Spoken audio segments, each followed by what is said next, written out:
On the menu today is a Balinese beef. I'm serving that with a Burmese chicken, also known as Seebiyan, and alongside that is onions, pickled cucumbers, and a little bit of a dipping sauce and white rice. This is my lunch, guys, and this extensive menu is coming up right now on Ifnatcancook. Pan-Asian, my favorite cuisine. This is called Balinese beef.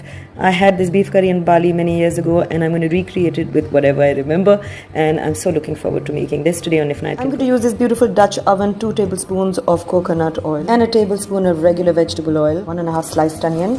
Saute till translucent. Okay, that's done. I'm going to add a teaspoon each of ginger, garlic, and these are dried bird's eye chilies. You can add fresh too. And the most important ingredient in this dish, curry leaves. In Bali, there's a lot of Indian influence in food, and that's why it's used in many dishes. And here's when the Pan-Asian kicks in, galangal and lemongrass. So basically, we are flavoring the oil, and I'm adding 10 pieces of kaffir lime leaves. In my opinion, celery adds an intensity to a dish, so I'm adding this. This is my choice. And this has started to smell divine. If you bruise the lemongrass and cut up the lime leaves, it releases more flavor. And at this point, I'm going to be adding 500 grams of boneless cubed beef. And today I'm using undercut beef pieces. You can use any. You can even use beef on bone, just as long as you know that it has to cook longer than undercut beef. I'm going to saute this till the beef leaves water and the water dries up a little. It's going to take a little bit of time, so I'm just going to make something else in. I'm making Seebiyan, which is basically Burmese curry.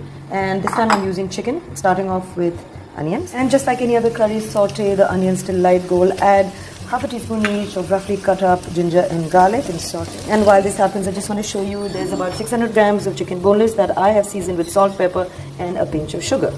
I'm going to add a teaspoon of lemon juice to this and half a teaspoon of turmeric powder. I'm adding the chicken to the mix. Put to the side so it cooks fast. Remember, this is chicken breast boneless fillet that I've sliced. Okay, so this is kind of done. It's not pink anymore. Now, this Seebiyan requires some tomatoes, and I've used Mara's peeled tomatoes. This really works well.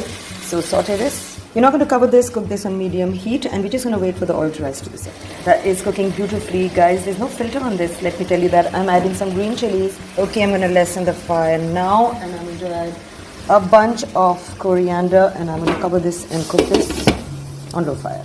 Coming back to the beef, raise the fire, let the liquid dry, and let's season this with 1 teaspoon of curry powder, half a teaspoon of coriander powder, salt as required, and a pinch of turmeric powder. This has to be bruned really well. Okay, that's nearly done, and this also requires a few pieces of tomatoes, maybe 2. And I'm going to mix this well. I'm going to cover this so the tomatoes soften and I can remove the skin.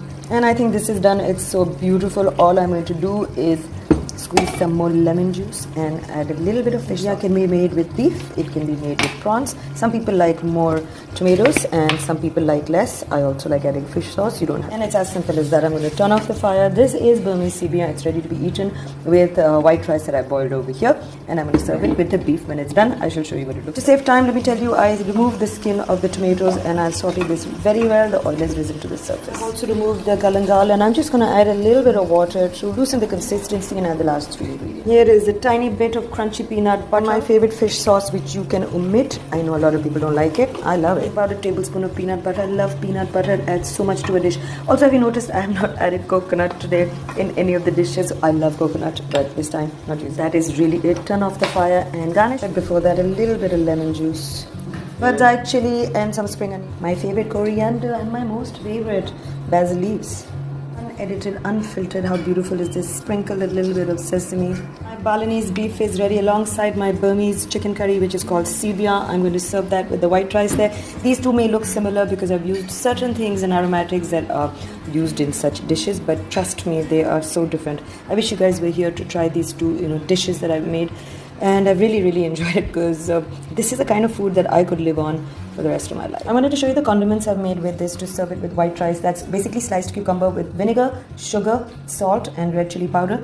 And I've taken some green and bird's eye chili. I've sliced that, added some sugar, fish sauce, and lemon juice.